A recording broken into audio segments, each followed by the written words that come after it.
Ya, shalom Bapak Ibu, Jemaat Galilea Community of Christ yang diberkati oleh Tuhan Yesus. Mari kita siapkan diri untuk kita membaca dan kita dengar firman Tuhan serta merenungkan firman Tuhan di hari Minggu ini. Mari saudara kita siapkan hati kita, mari kita berdoa. Segala hormat kemuliaan hanya bagi-Mu Bapa, di dalam nama Tuhan Yesus. Kami datang di hadapan-Mu dengan penuh ucapan syukur dan bersukacita, sebab kami boleh berada di hari Minggu, kami boleh beribadah kepada-Mu lagi. Terima kasih masih ada kesempatan bagi kami. Kami percaya bahwa Tuhan tidak pernah membiarkan meninggalkan kami. Hari-hari yang kami sudah lalui bersama Tuhan adalah hari-hari yang penuh dengan berkat, dan itu merupakan jaminan bahwa kalau Engkau sudah menyertai kami di hari-hari yang berlalu, Engkau juga akan menyertai kami di hari-hari yang ada di hadapan kami. Terutama di hari ini kami berada di minggu pertama di bulan September. Terima kasih Tuhan, dan saatnya kami akan baca, dengar, dan renungkan firman-Mu. Urapi kami semua, buka hati pikiran kami. Kami tolak setiap roh, setiap kuasa yang tidak memuliakan Tuhan, setiap roh dan kuasa yang merampas perhatian, konsentrasi, yang mencuri kebenaran firman-Mu. Kami patahkan, hancurkan di dalam nama Tuhan Yesus. Urapi juga hamba-Mu yang tidak ada apa-apanya. Setiap kata kalimat yang keluar dari mulutku adalah kata kalimat penuh kuasa, penuh urapan, yang mendengar diberkati, berakar, bertumbuh, berbuah di dalam Engkau. Kami diamkan seluruh suara hati kami kecuali suara Tuhan kami mau dengar. Di dalam nama Tuhan Yesus kami siap dibentuk, kami siap diberkati. Setiap kita yang siap dibentuk, diberkati, berkata amin. Bapak Ibu, kita lihat satu ayat di 1 Korintus 15 pada ayatnya yang ke-58. Dikatakan begini, karena itu saudara-saudaraku yang kekasih, berdirilah teguh, jangan goyah, dan giatlah selalu dalam pekerjaan Tuhan. Sebab kamu tahu bahwa dalam persekutuan dengan Tuhan, jerih payahmu tidak sia-sia. Bapak Ibu, jemaat yang diberkati oleh Tuhan Yesus, kita hidup di akhir zaman. Amin. Di mana tanda-tanda kedatangan Tuhan Yesus untuk kedua kalinya sudah semakin nyata.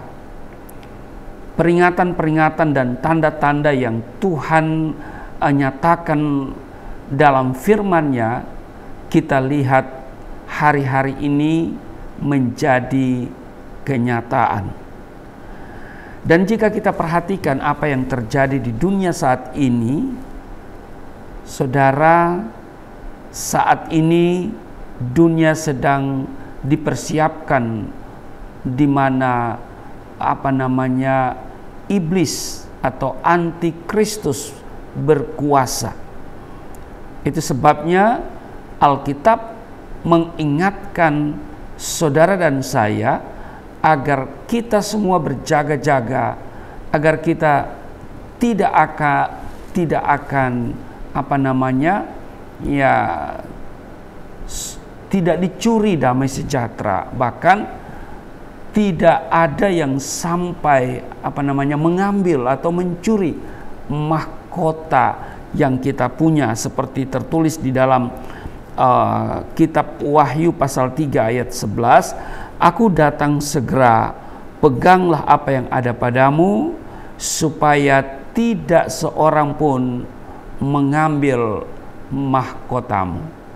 Jadi apa yang ada pada kita, yaitu yang berhubungan dengan iman, mari kita pegang, dan jangan pernah saudara melepaskan imanmu. Jangan sampai mahkotamu dicuri atau diambil, dan jangan juga engkau sendiri yang melepaskan mahkota atau iman yang ada padamu. Itu sebabnya kita diingatkan saudara, ya.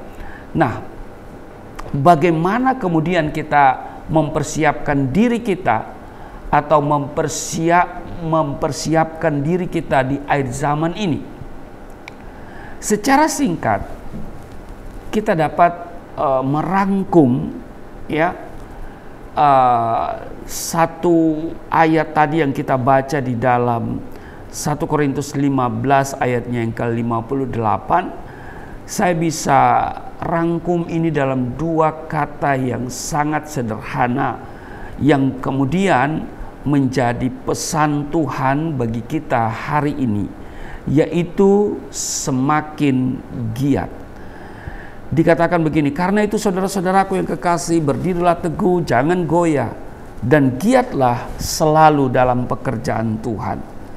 Jadi hari-hari ini Bapak Ibu, dalam rangka mempersiapkan diri untuk menyongsong kedatangan Tuhan, karena kita sudah ada di akhir zaman ini Bapak Ibu, kita harus semakin giat. Amin. Saudara mungkin bertanya, semakin giat dalam hal apa? Nah Bapak Ibu, Tuhan Yesus sendiri sudah memberikan jawaban ini ya. Di dalam, kalau kita perhatikan di dalam kitab Injil Matius di dua pasal, yaitu pasal 24 dan pasal 25. Nah kalau saudara buka pasal ini dan saudara perhatikan judulnya ya, di sana bicara tentang khotbah tentang akhir zaman ya. Nah jadi dua pasal ini, pasal 24 dan pasal 25 ini khotbah Tuhan Yesus tentang akhir zaman. Nah, ada banyak yang dapat kita gali dari kedua pasal itu. Tetapi kalau saudara pernah membacanya, dan saya sudah membaca, hari ini setidaknya ada beberapa poin yang dapat kita lihat berhubungan dengan pesan firman Tuhan, giatlah selalu atau semakin giat. Di akhir zaman ini kita diminta oleh Tuhan semakin giat. Semakin giat dalam soal apa? Ya kan? Nah, itu sudah tertulis di dalam pasal 24 sampai pasal 25. Nah, yang pertama Bapak Ibu, yaitu semakin giat dalam keintiman dengan Tuhan. Semakin giat di dalam keintiman dengan Tuhan. Di Matius pasal 24 ayatnya yang ke-44 dikatakan begini, sebab itu hendaklah kamu juga siap sedia, karena Anak Manusia datang pada saat yang tidak kamu duga. Jadi dikatakan di sini, hendaklah kamu juga siap sedia, karena kedatangan Anak Manusia yaitu Yesus Kristus untuk kedua kalinya itu pada saat yang tidak kamu duga. Nah, Tuhan Yesus menasehatkan saudara dan saya agar kita apa? Berjaga-jaga, karena waktu kedatangannya tidak ada yang tahu. Inilah sebabnya kita perlu bergaul intim dengan Tuhan agar kita menjadi peka dan siap ketika Tuhan datang untuk menjemput kita di awan-awan. Amin. Jadi semakin giat di dalam keintiman dengan Tuhan. Jangan sampai kita menjalankan hidup kita seperti seperti di zaman Nuh ya. Mereka menjalani kehidupan ya seperti tidak ada apa-apa. Dan ternyata Tuhan datang dan kita tidak siap, dan akibatnya kita tertinggal. Jadi jangan sampai saudara kita menjalani hari-hari hidup kita ini ya dengan tidak berjaga-jaga. Ya, kita hanya jalani dengan santai dan tidak ada tujuan, ya. Kita anggap semua karena kebetulan. Ya. kita hidup sepertinya tidak ada apa-apa, dan ternyata Tuhan datang secara tiba-tiba dan kita tidak siap, dan akhirnya kita tertinggal. Nah, Bapak Ibu, dunia saat ini mengarah seperti pada masa Nuh, di mana setiap orang hidup untuk dirinya sendiri dan hanya mementingkan apa yang penting menurut mereka sendiri dan bukan yang penting bagi Tuhan. Nah, ini jadi ada banyak orang hari-hari ini hidup hanya mementingkan dirinya sendiri. Dia tidak memikirkan kepentingan Tuhan, padahal Tuhan sudah memberikan kita amanat agung, yaitu apa? Jadikan semua bangsa murid. Amin.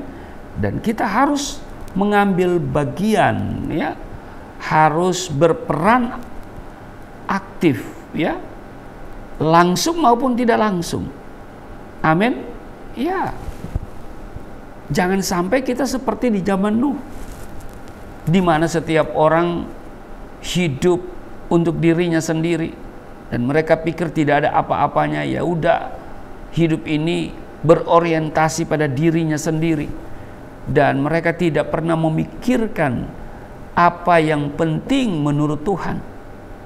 Dan ketika air bah itu datang, sudah terlambat bagi mereka untuk diselamatkan.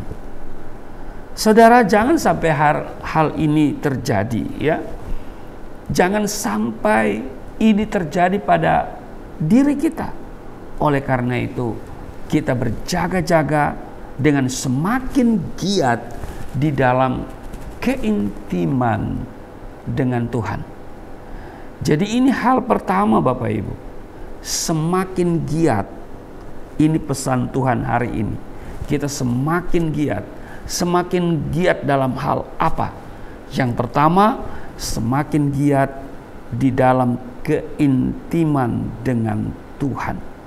Yang kedua, Bapak Ibu, kita lihat di dalam Matius pasal 24 pada ayatnya yang ke-45 dan 46 dikatakan begini, siapakah hamba yang setia dan bijaksana yang diangkat oleh tuannya atas orang-orangnya untuk memberikan mereka makanan pada waktunya? Dikatakan di ayat 46, berbahagialah hamba yang didapati tuannya melakukan tugasnya itu ketika tuannya itu datang. Ini luar biasa Bapak Ibu, ya. Ini berbicara tentang hamba yang setia, ya. Kalau kita periksa di Matius pasalnya yang ke-24, ya. Ya, saya katakan tadi Matius pasal 24 dan Matius pasal 25 ini bicara tentang akhir zaman. Dan saudara, di ayatnya yang ke-45 itu, ini perumpamaan tentang hamba yang setia dan hamba yang jahat. Dan dikatakan, siapakah hamba yang setia dan bijaksana yang diangkat oleh tuannya atas orang-orangnya untuk memberikan mereka makanan pada waktunya? Berbahagialah hamba yang didapati tuannya melakukan tugasnya itu. Berbahagialah hamba yang didapati tuannya melakukan tugasnya itu ketika tuannya itu datang. Jadi yang kedua yang saya mau katakan, yaitu semakin giat di dalam menantikan kedatangan Tuhan. Amin. Mungkin saudara sudah mendengar mengenai akhir zaman. Sudah sejak lama saudara khotbah tentang akhir zaman ini dikhotbahkan. Dan ada banyak orang, ya, berbicara tentang akhir zaman. Nah, tetapi ada beberapa orang kemudian menjadi skeptis akan hal ini karena menurut mereka bahwa Tuhan tidak datang-datang juga, iya kan? Sudah lama Tuhan juga tidak datang dan akibatnya tidak lagi merindukan kedatangannya. Iya. Saudara, banyak anak Tuhan yang hanya sekedar menjalankan pelayanan dan tidak lagi dimotivasi dengan kerinduan akan kedatangan Kristus. Bagaimana dengan saudara? Masihkah saudara merindukan kedatangan Tuhan? Nah, karena itu firman Tuhan mengingatkan kita hari ini di Matius 24 ini, ya, ayatnya yang ke-46, berbahagialah hamba yang didapati tuannya melakukan tugasnya itu ketika tuannya itu datang. Mari kita semakin giat, ya, di dalam melakukan menantikan kedatangan Kristus. Jadi yang pertama, semakin giat di dalam keintiman dengan Tuhan. Yang kedua, semakin giat di dalam menantikan kedatangan Kristus. Yang ketiga, nah kita lihat di Matius pasalnya yang ke-25, pada ayatnya yang ke-29 dikatakan begini, karena setiap orang yang mempunyai, kepadanya akan diberi, sehingga ia berkelimpahan. Tetapi siapa yang tidak mempunyai, apapun juga yang ada padanya akan diambil daripadanya. Demikian tertulis di Matius pasal 25 ayatnya yang ke-29. Nah, Bapak Ibu, kepada kita semua Tuhan memberikan talenta. Amin. Tuhan memberikan kesempatan untuk melakukan pekerjaan pelayanannya. Dan di akhir zaman ini justru Tuhan menghendaki agar kita semakin giat di dalam melakukan pelayanan. Nah, itu sebabnya yang ketiga saya mau katakan bahwa kita semakin giat di dalam melakukan pekerjaan pelayanan. Amin. Ya, semakin giat kita melayani Tuhan. Saya juga semakin giat untuk melayani Tuhan dan pergi ke pedalaman-pedalaman, ya, yang ada banyak orang tidak lagi terbeban untuk melakukan misi penginjilan ke pedalaman, padahal Tuhan sudah memberikan kita amanat, ya, supaya kita pergi jadikan semua bangsa muridku. Nah, mari kita semakin giat melakukan pelayanan. Nah, perhatikan bahwa ada kisah perumpamaan hamba yang setia dan jahat, dan kemudian perumpamaan tentang talenta. Kalau saudara baca di Alkitab ini, ya, ini memiliki kesamaan pesan yang sama, ya, bahwa Tuhan menghendaki kita melakukan pekerjaan pelayanan kita semakin giat, ya, semakin giat melakukan pelayanan itu, apalagi di akhir zaman ini. Amin. Jika saudara kita diberikan kesempatan hari ini, jika ada kesempatan bagi kita untuk hidup, ya, maka kita harus gunakan kesempatan itu untuk melayani pekerjaan Tuhan. Amin. Ya, kesempatan yang Tuhan berikan bagi kita, mari kita gunakan untuk apa? Ya, melakukan pekerjaan Tuhan dalam bentuk apa saja. Ya kan, apapun bentuknya. Jangan sampai saudara lewatkan kesempatan itu. Justru kita mengucap syukur atas hal tersebut, yaitu di mana kita masih diberikan kesempatan, ya kan, untuk melayani Tuhan. Maka ada lagu itu, hidup ini adalah kesempatan. Hidup ini untuk melayani Tuhan. Amin. Jangan sia-siakan waktu yang Tuhan beri. Hidup ini harus jadi berkat. Amin. Nah, jadi jika pintu kesempatan untuk melayani pekerjaannya terbuka bagi saudara dan saya, apapun bentuknya, jangan sampai saudara lewatkan. Justru mengucap syukur atas hal tersebut, dan mari kita terjun dalam pelayanan secara nyata. Amin. Ya. Beberapa saat ke depan saya akan pergi ke pedalaman, ya, baik ke Sumatera maupun juga ke Papua. Nah, Bapak Ibu, tidak ada pelayanan yang terlalu kecil atau tidak berarti untuk tidak dilaksanakan. Jika saudara sekarang ini sudah aktif melayani, jangan pernah berpikir untuk meninggalkan pelayanan, apapun situasi yang saudara alami. Namun saya mau katakan, justru kita harus semakin giat melayani Tuhan. Amin. Semakin giat di dalam melakukan pekerjaan pelayanan kerajaan Allah di akhir zaman ini. Amin. Itu yang ketiga. Yang keempat, saudara, kita perhatikan di Matius pasalnya yang ke-25 pada ayat 31. Saya akan bacakan untuk saudara. Matius 25 pada ayat 31. Ini judul perikopnya penghakiman terakhir. Ayat 31, apabila anak manusia datang dalam kemuliaannya dan semua malaikat bersama-sama dengan dia, maka ia akan bersemayam di atas tahta kemuliaannya. Lalu semua bangsa akan dikumpulkan di hadapannya, dan ia akan memisahkan mereka seorang daripada seorang, sama seperti gembala memisahkan domba dari kambing. Dan ia akan menempatkan domba-domba di sebelah kanannya dan kambing-kambing di sebelah kirinya. Dan raja itu akan berkata kepada mereka yang di sebelah kanannya, mari hai kamu yang diberkati oleh Bapakku, terimalah kerajaan yang telah disediakan bagimu sejak dunia dijadikan.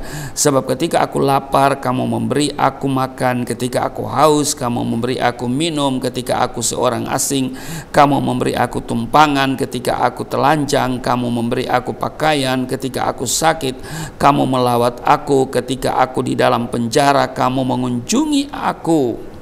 Ayat 37, maka orang-orang benar itu akan menjawab dia, katanya, Tuhan, bila manakah kami melihat engkau lapar dan kami memberi engkau makan, atau haus dan kami memberi engkau minum? Bila manakah kami melihat engkau sebagai orang asing dan kami memberi engkau tumpangan, atau telanjang dan kami memberi engkau pakaian? Bila manakah kami melihat engkau sakit atau dalam penjara dan kami mengunjungi engkau? Ayat 40, dan raja itu akan menjawab mereka, aku berkata kepadamu, sesungguhnya segala sesuatu yang kamu lakukan untuk salah seorang dari saudaraku yang paling hina ini, kamu telah melakukannya untuk aku. Nah, Bapak Ibu perhatikan, ya, dikatakan di sini bahwa ya waktu kedatangan Yesus kali kedua, dia akan memisahkan, ya, domba, ya, dari kambing, saudara, ya. Nah, seperti domba, ya, dikatakan begini, lalu semua bangsa akan dikumpulkan di hadapannya, dan ia akan memisahkan mereka seorang daripada seorang, sama seperti gembala memisahkan domba dari kambing. Jadi domba dan kambing akan dipisahkan. Nah, pertanyaannya adalah, apakah yang membedakan antara domba dan kambing? Nah, Bapak Ibu, dari teks ini yang kita baca, ternyata yang dikatakan sebagai domba adalah yang melayani Tuhan dengan melakukan pelayanan kepada orang yang dianggap hina, ya kan? Jadi mereka yang melayani Tuhan dengan melakukan pelayanan kepada orang yang paling hina, yaitu orang-orang yang berkekurangan dan yang membutuhkan. Amin. Nah, karena itu Bapak Ibu, ya, seberapa besar kita peduli kepada mereka yang membutuhkan membutuhkan ini akan menjadi salah satu pertanyaan yang akan Tuhan tanyakan kepada kita di hadapan tahtanya. Nah, Bapak Ibu, di akhir zaman kita seharusnya semakin giat di dalam kepedulian dan melayani orang-orang yang membutuhkan. Ya, termasuk mereka yang ada di pedalaman. Ya, sulit dijangkau Bapak Ibu. Kami datang ke sana dari Jakarta, ya naik mobil, ya, lalu kemudian penyeberangan di Bakauni, ya Merak Bakauni, lalu kemudian naik mobil lagi sampai ke perbatasan, ya di KTM sana, ya, lalu kemudian titip mobil di sana, lalu kemudian naik perahu, ya naik speedboat atau naik klotok, ya perahu klotok, ya itu menyusuri sungai, ya kurang lebih mungkin 40 sampai 1 jam, 40 menit sampai 1 jam, ya. Lalu kemudian tiba di satu tempat, ya masih harus naik lagi mobil open cab, ya. Lalu kemudian 40 menit tiba di satu tempat, dari situ lagi naik lagi sepeda motor yang nggak punya rem, ya saudara, dengan medan yang begitu ekstrim, ya, haleluya. Nah, kami lakukan itu dengan sungguh-sungguh. Kenapa? Karena pesan Tuhan, ya, apapun yang kamu lakukan, ya, kepada orang yang paling hina, yang membutuhkan, ya, mereka membutuhkan hamba-hamba Tuhan yang datang kepada mereka, ya. Nah, Tuhan Yesus bilang, ya, itu sudah kamu lakukan untuk aku. Karena itu Bapak Ibu, mari saya mau katakan bahwa kita semakin giat di dalam kepedulian dan melayani orang-orang yang membutuhkan. Ya, di akhir zaman ini kita seharusnya, ya, semakin giat di dalam hal itu. Setiap perbuatan baik yang kita lakukan kepada orang-orang yang dianggap hina adalah perbuatan yang pasti menyenangkan hati Tuhan. Amin. Jadi Bapak Ibu, kembali lagi saya ingatkan pesan Tuhan melalui apa yang kita baca dari 1 Korintus pasal 15 ayat 58. Karena itu saudara-saudara yang kekasih, berdirilah teguh, jangan goyah, dan giatlah selalu dalam pekerjaan Tuhan. Sebab kamu tahu bahwa dalam persekutuan dengan Tuhan jeripayamu tidak sia-sia. Maka pesan Tuhan hari ini adalah kita semakin giat. Nah, semakin giat dalam hal apa? Yang pertama tadi, kita semakin giat dalam keintiman dengan Tuhan. Yang kedua, kita semakin giat di dalam menantikan kedatangan Tuhan. Amin. Yang ketiga, kita semakin giat di dalam melakukan pekerjaan pelayanannya. Mari saudara, tidak ada hari tanpa melayani. Mari kita terus melayani, ya. Apa yang kita lakukan, biarlah kita lakukan semuanya untuk Tuhan. Amin. Dan yang keempat, kita semakin giat di dalam kepedulian dan melayani orang-orang yang membutuhkan. Ini yang mau saya sampaikan pada kesempatan ini. Kiranya pesan ini bisa kita tangkap dan kita semakin giat dalam 4 hal itu. Amin. Tuhan Yesus memberkati. Mari kita berdoa. Terima kasih Tuhan, hari ini kami menerima pesan yang luar biasa, mengingatkan kami supaya kami semakin giat di akhir zaman ini. Kami giat selalu dalam pekerjaan Tuhan, dan kami semakin giat di dalam keintiman dengan Tuhan, semakin giat di dalam menantikan kedatangan Tuhan. Kami juga semakin giat di dalam melakukan pekerjaan pelayanan untuk Tuhan. Kami juga semakin giat di dalam kepedulian dan melayani orang-orang yang membutuhkan. Mereka yang membutuhkan keselamatan, mereka yang membutuhkan doa. Kami semakin giat untuk melayani orang-orang yang membutuhkan. Terima kasih Tuhan. Kiranya firman Tuhan hari ini memotivasi kami untuk semakin giat di akhir zaman ini dalam pekerjaan Tuhan. Terima kasih, berkati kami semua, dan sebentar kami akan menyatu dengan tubuh darah-Mu. Tapi sebelumnya kami akan memberikan persembahan. Engkau memberkati setiap mereka yang memberi dengan sukacita, yang memberi dengan keterbatasan, kekurangan yang ada pada mereka.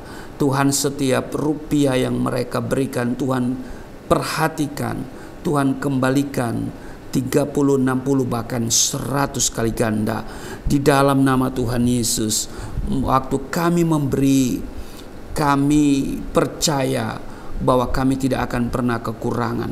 Sebab dengan memberi, peduli dengan pekerjaan Tuhan, kami akan menerima bahkan berlipat kali ganda. Terima kasih Tuhan. Kami juga percaya bahwa memberi itu memperbesar keuntungan kami. Sambil memberi, kami siapkan diri untuk seperjamuan dengan tubuh darah-Mu. Di dalam nama Tuhan Yesus, haleluya, amin.